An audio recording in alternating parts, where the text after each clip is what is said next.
I, Dr. Nabila Kazi, welcome you once again to Day 2 of SimHealth 2021, a national conference on approach to interdisciplinary healthcare.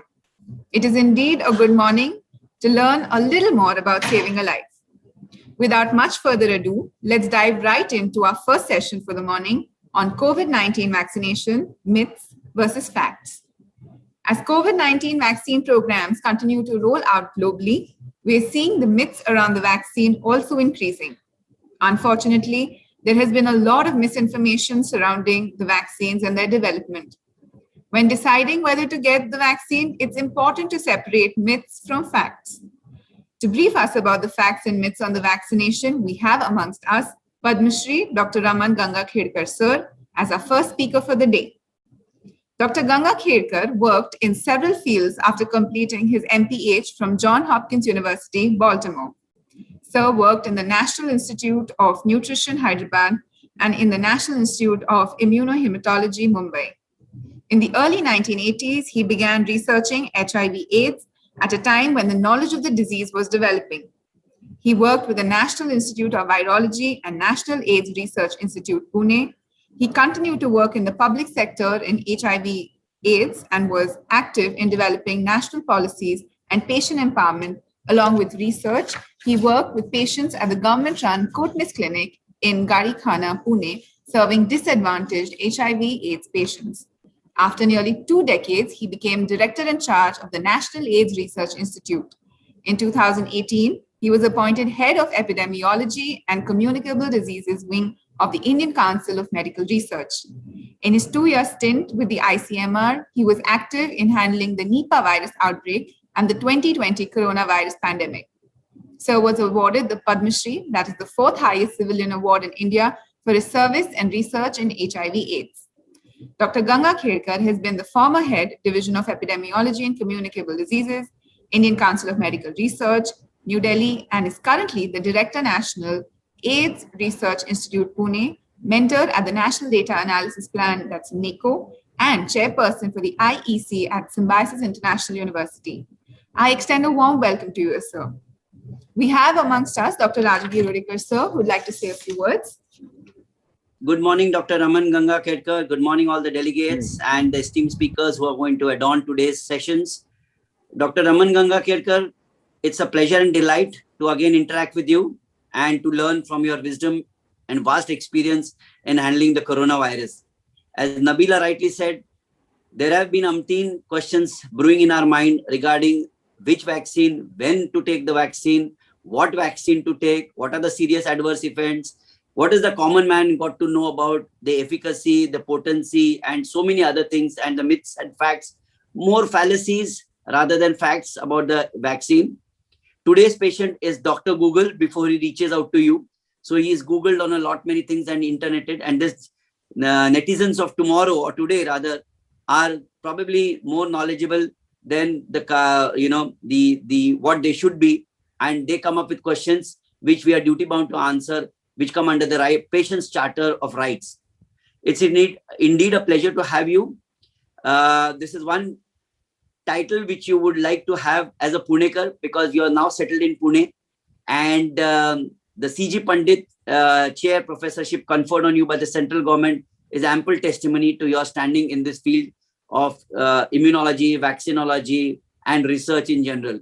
And as Nabila read out your extensive profile, I am sure you would correlate your experiences in the early 80s and the early 90s about the epidemiological trend which HIV/AIDS was pursuing that time is probably akin to what we are facing with the coronavirus. So there could be no better person to comment on the lifestyle, on the trend and the progression of this pandemic.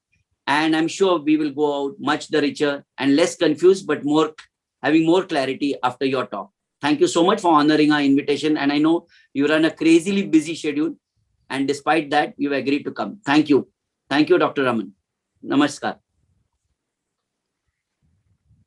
Thank you, sir. Thank you, sir. Before we begin, I extend a warm welcome to Ganga Khedkar, sir, once again. Sir, I'll hand over the baton to you. We'll go ahead. But today, perhaps there may be a small departure. I might go more to like a popular series talk rather than going towards the science little more. But let's try and see. When it comes to COVID-19, all of us, if we look at where India is standing today, you suddenly find you are in the second wave. The first wave suddenly appears as if it was so small and so much of time it took to reach the peak.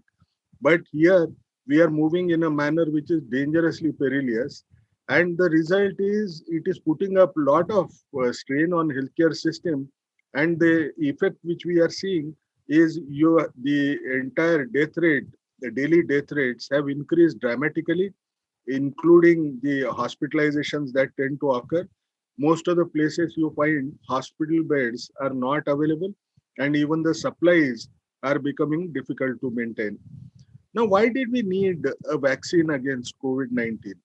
All of us know that within a short span of a year or additionally 3 months or so, you find 14 crore individuals across the world have been infected by this COVID 19 so far. India has close to about 1.6 crore infections so far. Many developed countries had second and third wave. And if you look at the Western world, they had during this wave difficulties in handling the hospitalizations that are occurring. There is a non-availability of a specific and efficacious antiviral drug. COVID-19 is not only fatal, but it has a potential to cause other morbidities, which could cause some impact, adverse impact on quality of life. And scientists successfully developed vaccine in a short span of 13 months. If you look at COVID-19, we know it enters through our nasopharyngeal route, through pneumatocyte and ACE2 receptor. And once it goes towards lungs, you also realize that it can affect almost any organ. So it's a multisystemic manifestation that we are worried about. And many a times what you would handle in terms of multisystemic manifestations is possibly a response to the immunologic dysregulation that tends to occur within COVID itself. Now, most of these infections are asymptomatic. Only about 15% of the people tend to require hospitalization, and also the case fatality rate is only about close to 2%, especially among those who are senior citizens. There is a understanding of only about, they are likely to have long-term complications that may arise because of this COVID infection. Now, most often, what happens is we tend to feel, since I am younger and I don't have any chronic morbidity, why should I take the vaccine? Please remember that you may become a spreader of infection to others. And what is most important is if you look at the spectrum of post-COVID syndrome at 6 months, it involves almost every possible organ, and therefore the impact can be far worse than we can imagine. Most often we tend to feel this must only be occurring among those who are symptomatic or hospitalized, which is partially a truth. But even if one is having asymptomatic infection, the risk of even acute ischemic stroke, it increases by 2.1 folds, which is a significant increase that one can see, especially among those who are more than 50 years of age. So asymptomatic or symptomatic, the fear is about post-COVID syndrome, even if you survive. And the worst fear that one tends to have is, would I survive this onslaught of this particular infection if I acquire this infection? There are reports of unmasking of chronic morbidity, especially diabetes. See, some of us are destined to become diabetic at a later age in our life, but this infection could have a post-COVID component which unmasks diabetes. It can lead to lung fibrosis. It can lead to obesity, and all these things will eventually affect the quality of life. What we don't know is whether the post-COVID syndrome persists beyond 6 months. How does it impact the health or quality of life? And will it be as common in younger persons? We still don't have sufficient data to speak in terms of the comparisons of younger versus older people in terms of this post-COVID syndrome. Given that we do not have any effective antiviral drug to cure, what we need to think is about use of vaccine, not only to control infection, but also to prevent future health issues that tend to occur. So we need to understand these vaccines little better. Now, when it came to vaccine development, most of the scientists across the world, they zeroed down on spike protein. The sole reason why they thought of spike protein was we know that the virus uses spike protein in coronaviruses to attach to ACE2 receptor in the host cells or TIMPRES receptors per se. Now, the virus tends to enter through that route into nematocytes, especially. So, if you have to have an antibody, you would like to have one which is against the spike protein, and that's the reason all the vaccine development is more towards development of responses towards spike protein itself. There are four important mechanisms in which these platforms have actually been developed. If you look at it, if you look at it, how have we developed different platforms? They're not so classical platforms. Some of them are mostly newer platforms that have come.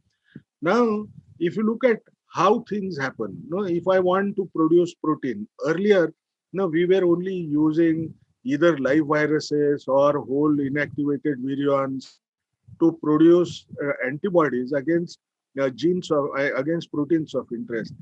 However, here what they have done is all of us know that the proteins that the body produces, they tend to come from the DNA sequences which our host genome tends to have. Now here what they are using is they are using different mechanisms to insert the DNA sequences in our body. The DNA will eventually release messenger RNA. Messenger RNA is one like a postman who carries the entire message as to what and how the protein has to be produced. And this messenger RNA, when it goes and acts on ribosomes, you will find that it produces the desired protein. So DNA to spike protein could be one approach. So you try to insert the DNA that encodes genes for producing spike protein and produce spike protein. Now, instead of DNA, some people thought that they would use mRNA, that is messenger RNA, as an intermediate step and then produce spike protein. You provide a subunit vaccine of spike protein. And what do we exactly mean by subunit vaccine?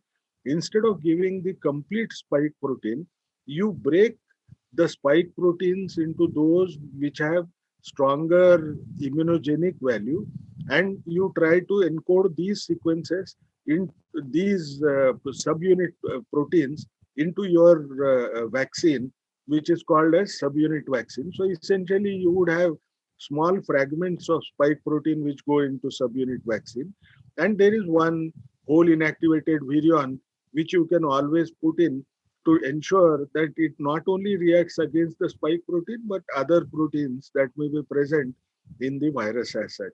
Now, one of the vaccines that we have is Covishield, which is an AstraZeneca vaccine, which is produced by Serum. Now, how does it work? What they have done is they have used adenovirus vector, and this particular vector, what is a vector? Vector is a different virus which carries certain pieces of information. That's the DNA that you want to use in vaccination. So adenovirus is carrying this DNA or the gene sequences that encode for spike protein. And this adenovirus is generally one which produces common cold in human beings. But here, since you did not want that this common cold virus should be used against which antibodies could be pre-existent in a human being, what AstraZeneca vaccine did was another smart thing. They used the adenovirus that was isolated from chimpanzee, and they put the encoded gene inside of spike protein. Now through which this particular virus will enter into our cell. Once it enters inside, what it will do is the DNA. This is a non-replicating virus, so it does not infect us because once the virus is dead, that's the end of the life for them. So you would have the DNA, you would produce mRNA from it, and once you produce mRNA, subsequently you will produce the spike protein and ensure that the dose of spike protein sufficient enough for the body to react against is introduced in the body. And when you do that, essentially it would not only provoke your own body to produce neutralizing antibodies or other antibodies, but it will also ensure that T cells, which actually carry the memory of such infections, you find that they will also be sensitized, so your body will be able to act against it. Why am I showing this? Many of us tend to feel that this particular vaccine is likely to introduce a new gene, and would it result in some kind of genetic manipulation in my body? It does not. Now, you also heard of recent that there is a Sputnik V vaccine, which is also similar to AstraZeneca vaccine, and that's the reason why I have picked it up to begin with, because it is also using two different adenoviruses in this particular vaccine approach. Now, what do? They have picked up, instead of chimpanzee virus, they have picked up two different viruses which belong to adenovirus family. Now, what did was they picked up those which are extremely rarely found to infect a human being. One of them is adenovirus 26, and this other one is adenovirus 5. Both of them are given in, one is AD26 is given in the first dose, and the second dose has AD5. Here, there is only one distinction that we have to remember. This is also two-dose vaccine. So, but the interval is only 3 weeks, which we will also again remind ourselves subsequently. But there is no data on prevention of transmission nor on efficacy against variants. Now, you have also heard about a vaccine which is called as Covaxin. Now, this is a traditional platform which is produced by Bharat Biotech. It's a completely indigenous vaccine. Here, they have used whole inactivated virion. Now, some of the best examples of the earlier vaccines which actually came from that form are hepatitis A, influenza, polio, and rabies. Therefore, these are safer vaccines. They can generate antibody response not only against spike protein, since it's a whole protein, you tend to have responses against other proteins as well. There is sufficient lab evidence as of now that the neutralizing antibodies that are generated in response to this Covaxin, they inhibit the replication even of the variants sufficiently well.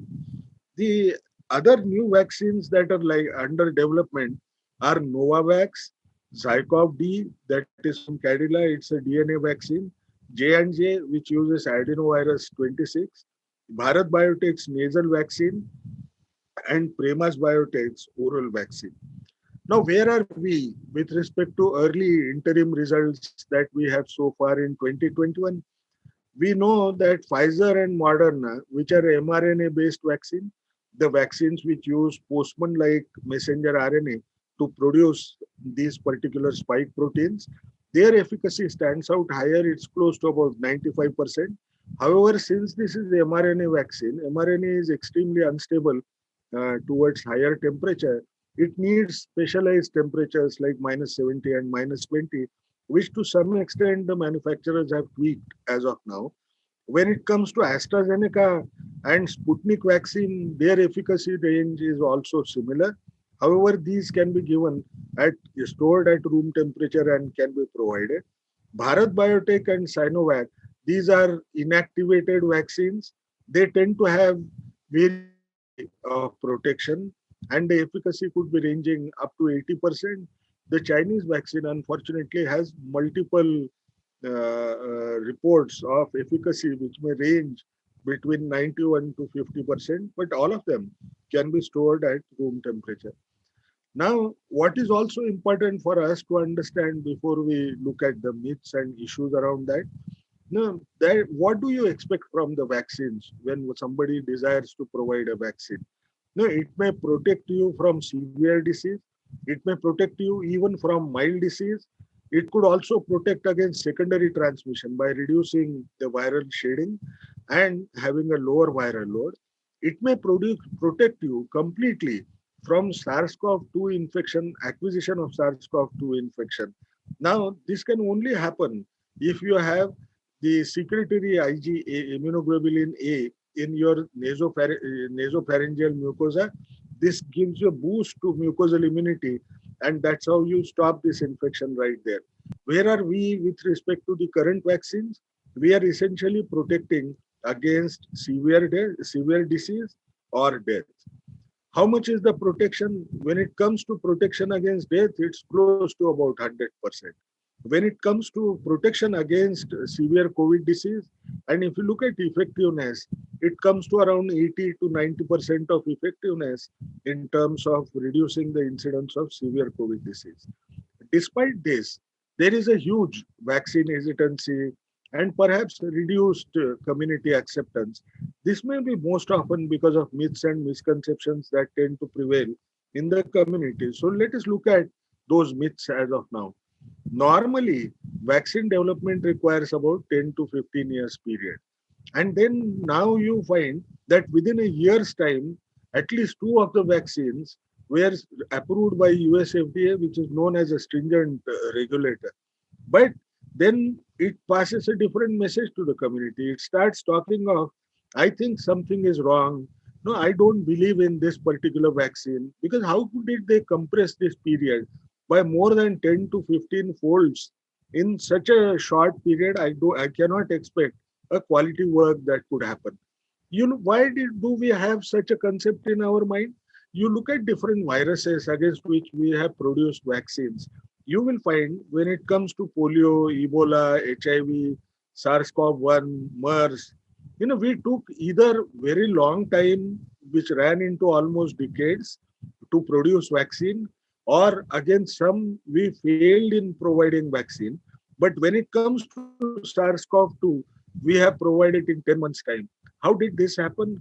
We have to remember that people started working on vaccines in HIV, and they failed in those approaches, platforms to develop vaccines, and they sustained those platforms which were used against Ebola as well as HIV to produce vaccines which were of use in this particular setting. But why did this happen? How could this particular thing happen? If you recall, the first documentation of COVID was on December 31st, and the SARS-CoV-2 genomic sequence was shared by China on Jan 12th. So it was only almost 12 days of time that they shared this information. Now, once that was known, within 3 days, NIH started designing vaccine with Moderna, which was the first one which had mRNA technology available to them.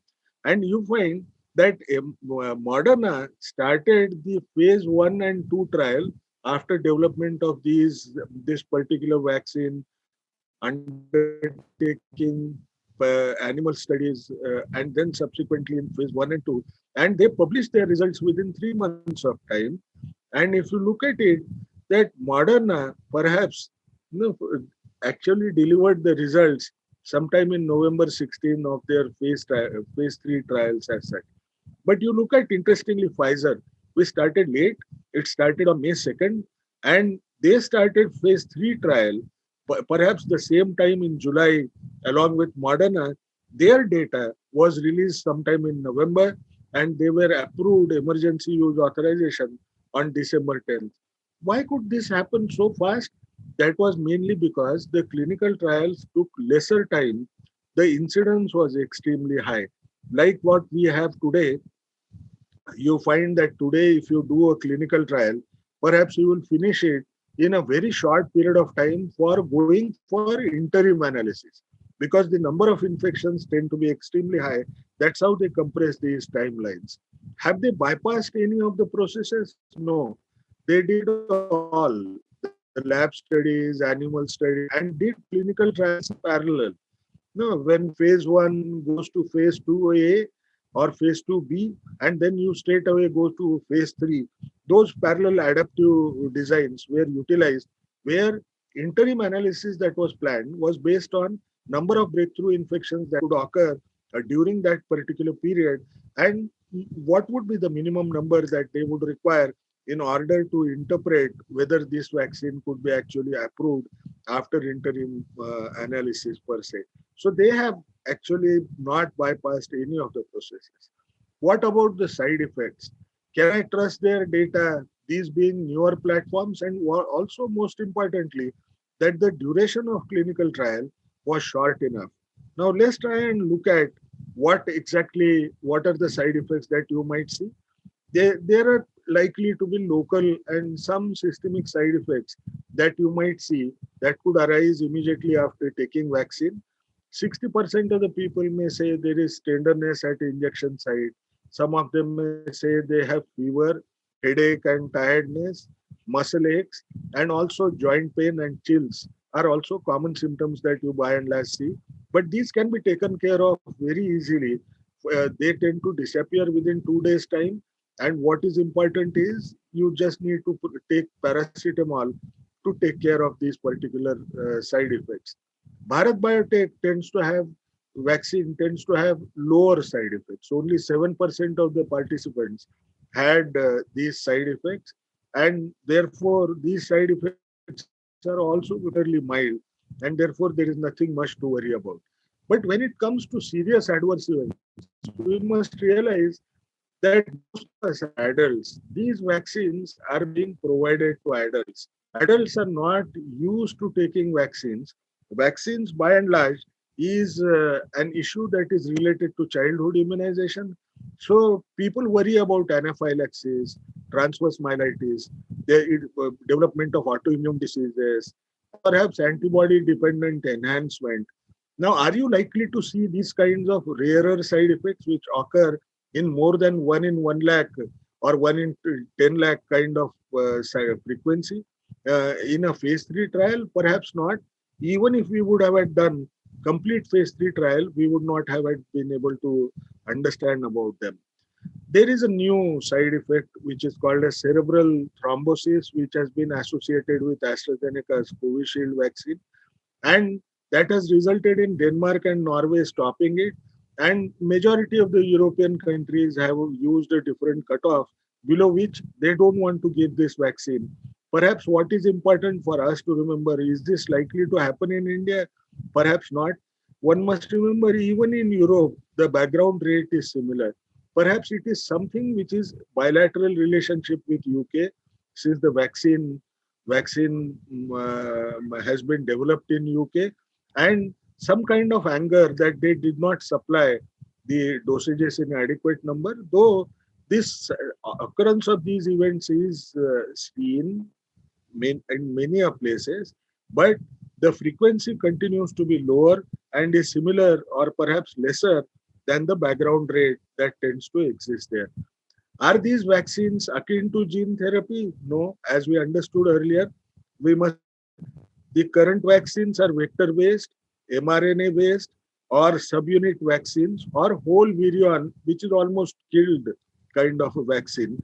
They do not integrate into host DNA, so this is not a gene therapy. Now, some of the misconceptions that you have in social media, it can cause sterility, it has components of pork, all of these are incorrect. We must just trust the information that they do not cause sterility. One may get infected by a vaccine itself is one of the myths that people tend to have. One must remember, you are either receiving inactivated virus or gene encoding spike protein or subunit of spike protein or mRNA. So these are not whole viruses that you are likely to pick in RT-PCR because they are replicating. Here, injectable, even whole inactivated virus is unlikely to go to the nasopharyngeal region from where you are taking the swab. So you will not develop either positive test or neither will you get any sign that you got infected by the vaccine itself.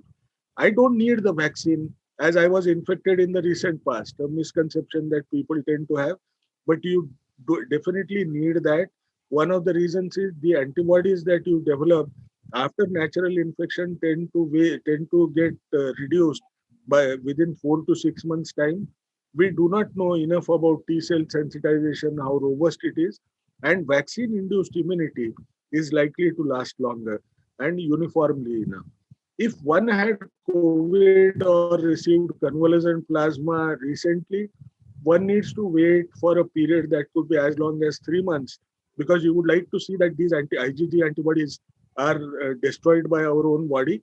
But given the fact that currently you have a severe outbreak that is going, where the risk of acquisition of COVID is high, and if you belong to older age group, you would perhaps like to reduce that time and take the vaccine earlier than 90 days or 12 weeks, as we would talk about. When it comes to dosing schedule, excepting J&J vaccine, which is one dose vaccine, all others are two dose vaccines. As we said earlier, the interval between two dosages for Covishield is 6 to 12 weeks, but you may play with it depending on local outbreak, the need. Covaxin is about 4 weeks, Sputnik V is about 3 weeks. Do I need to take both the dosages if I had COVID recently? Yes, you need to. Though the scientific camps are divided as of now, there are people who tend to believe that you may even get away with taking only one dose, especially at the backdrop of limited dosages of vaccines that are currently available worldwide. But the final word is yet to come. If I am admitted in the hospital at present, how do I get the vaccine? You shouldn't take it immediately, because serious sicknesses tend to suppress immunity and they may take 4 to 12 weeks to recover, and only then you should take the vaccine. I am likely to be receiving, if I am receiving monoclonal antibody, let's say for rheumatoid arthritis. Now, can I be receiving vaccine? Yes, it can be very easily given. If I have an autoimmune disease, should I take the vaccine? Yes, you should. Please remember that even for autoimmune diseases, you would like to provide vaccines, even other vaccines, which need to be provided to them. What is most important for us is, if you actually look at the risk that you would entail of developing an autoimmune response, even with COVID infection that would occur, and versus that of vaccine, perhaps you would find there is a favorable position with vaccine. What if somebody is immunocompromised? You don't need to worry. You may take the current vaccines that are available. None of them are live vaccines. The immune response will depend on level of immunosuppression that you tend to have. So it may be lesser if you are, let's say, somebody who's not taking antiretroviral therapy as HIV infected individual, and you are not immunosuppressed. Now, the other issue is, can I provide it in pregnancy, lactating women and children? In pregnancy, we haven't done trials in these three groups, but what is most important is, in pregnant women, they found that pregnancy registry reveals that about 14% of them may lose pregnancy. There could be preterm babies that would be born, and some of them would be small for gestational age. So that's a worry. But so we still don't have sufficient evidence whether it is pregnancy or lactating women. But there is a dictum that if the risk of acquiring COVID tends to be very high, it would perhaps be prudent to provide these vaccines to such women to avoid the difficulties in having healthy pregnancy outcomes. When it comes to children, only Pfizer vaccine can be provided if the child is between 12 to 18 years. But below that, we don't have any data as of now. History of severe allergies that lead to anaphylactic shock is something which is a major worry. But when we say severe allergy, we don't include eczema, we don't include the minor allergies, including asthma, for considering that as a contraindication. I don't need vaccine because the current incidence of COVID-19 is lesser, and perhaps we may reach herd immunity. We must understand a little bit about herd immunity. One of the first shocks that came, that in Brazil, in a city called as Manaus, the outbreak was extremely severe. When they looked at the blood donors, they found that almost 3/4 of them had antibodies to this particular virus by October 2020 itself in the first wave. Now that had exceeded herd immunity level. So people thought that perhaps now this town would be spared. But what was the story?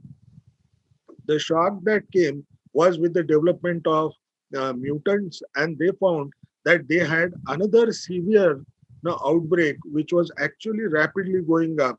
And the one of the variants that they observed was E484K, which is almost similar variant that you are currently seeing in India, that is E484Q.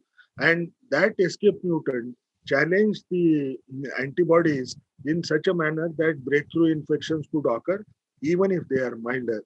Now, if you look at this virus is a funny virus.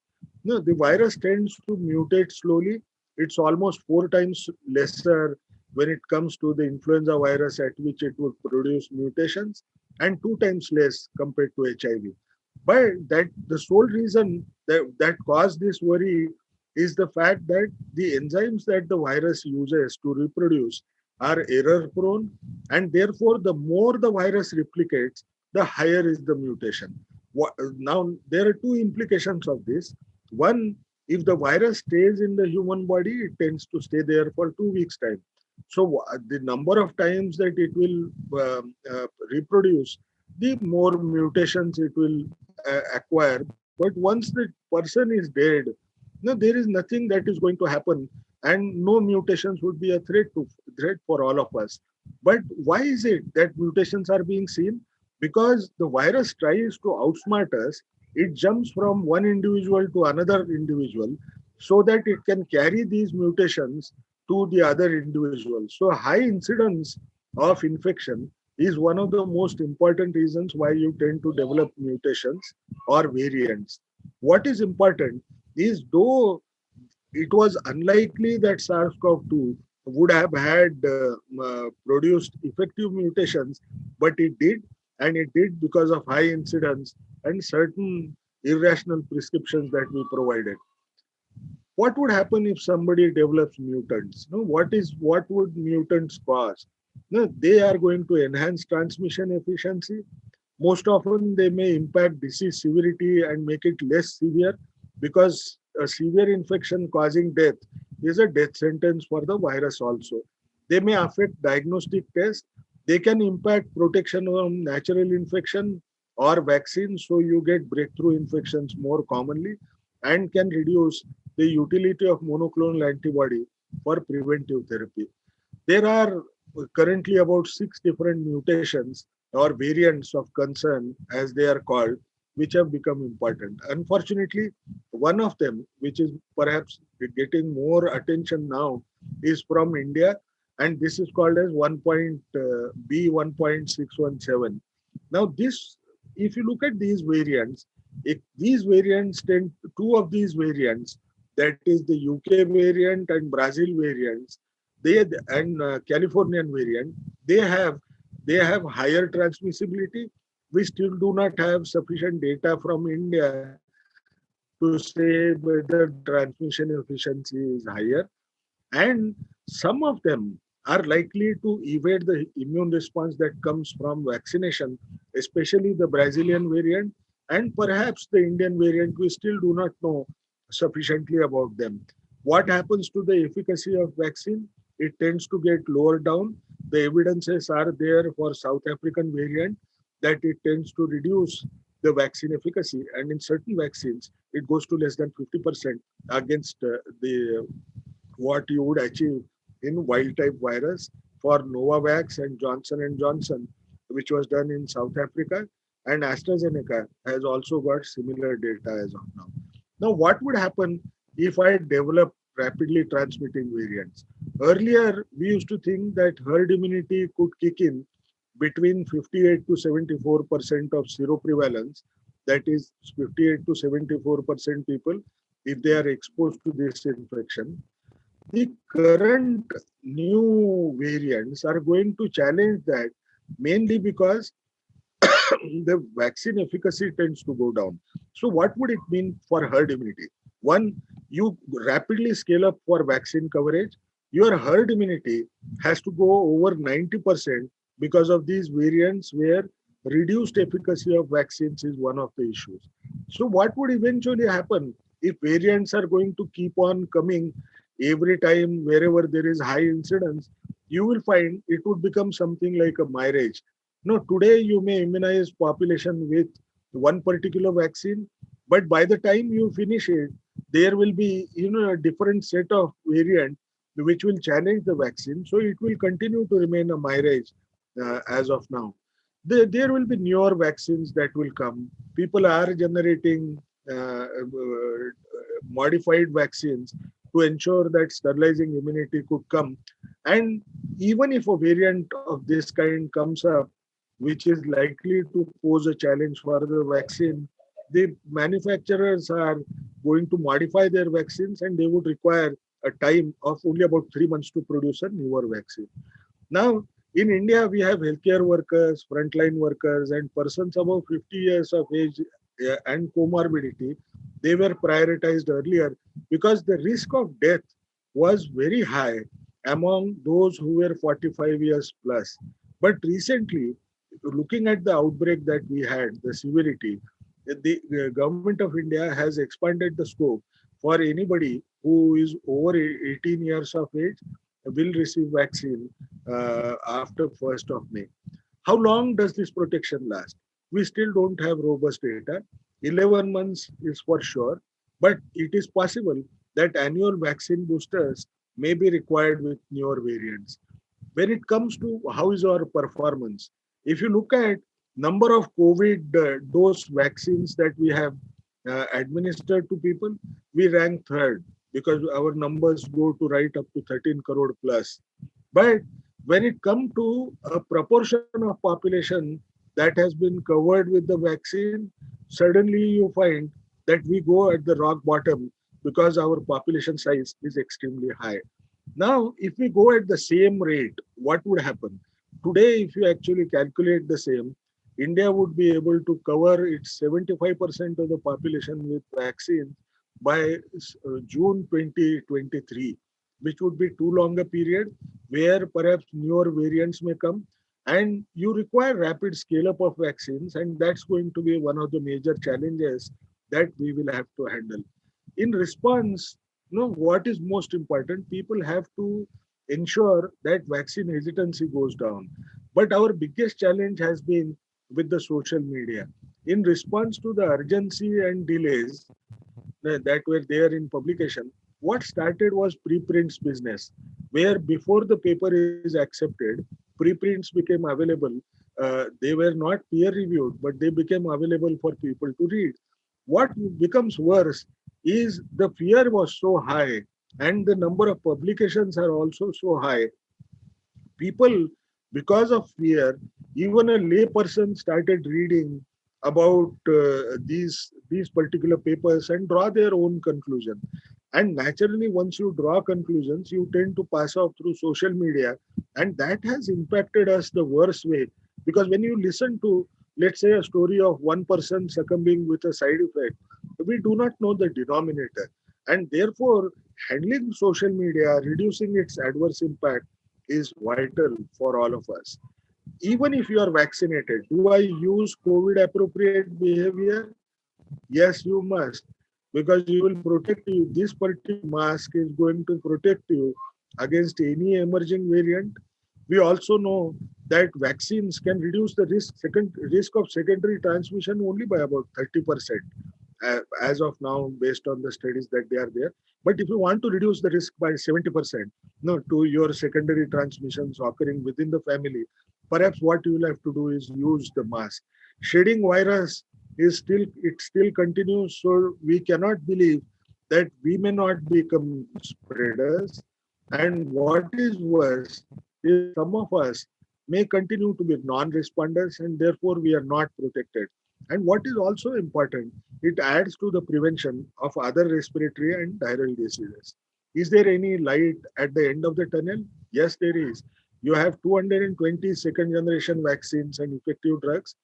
If we work together and adhere to the COVID appropriate behavior and also take vaccine, we will still be able to reverse the second wave. Most importantly, human beings have evolved. They are intelligent. They learn from experiences. We paid for vaccine hesitancy perhaps as an issue, and the second wave came up mainly because of that and the dramatic increase in the deaths. But we know we are flexible. We would take the vaccine. And why is this essential? We need to do that mainly because look at the child. Today, we don't worry about ourselves as adults, but what is worse is for these children who are almost imprisoned. When they look outside, they find that you can't go to a garden, you can't go to a school so easily. Now, what would they do? If unless we change, take vaccines and improve adherence to COVID appropriate behavior, we will not be able to make difference in these children who should have better future than us. Thank you. Thank you so much, sir, for clearing the air around the confusion over the vaccinations.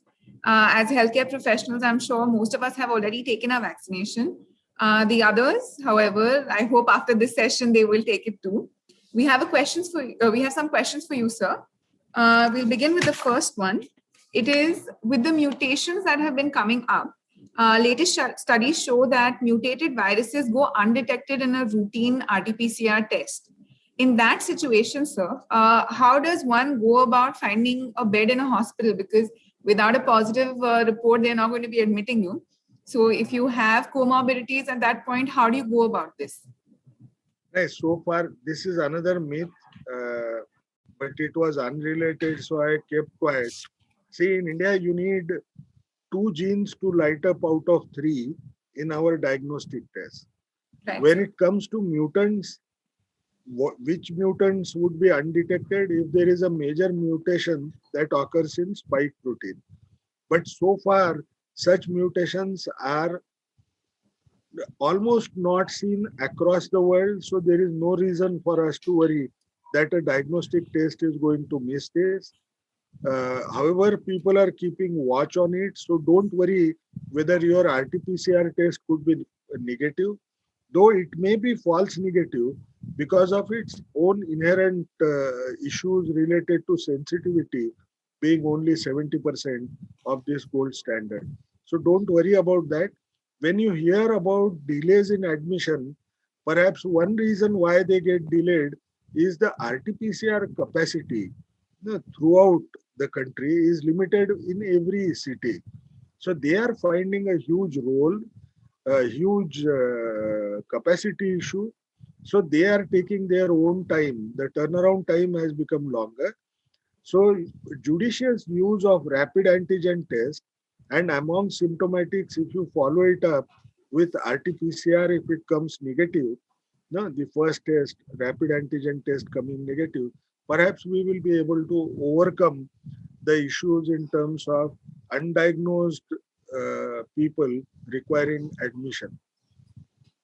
Right, sir. Thank you. Thank you so much, sir. Another question we have is it true, according to a study in Lancet, the virus is transmissible through air? This has been asked by Mr. Sameer Barvi. Now, please remember, none of us ever said it is not transmitted through aerosols. No, it is transmitted through droplet infection and aerosols. What that study has done is collated findings and trying to establish that airborne transmission could become important if you are in a closed space which is poorly ventilated. Perhaps the risk of transmission would increase if you cannot follow safe distances.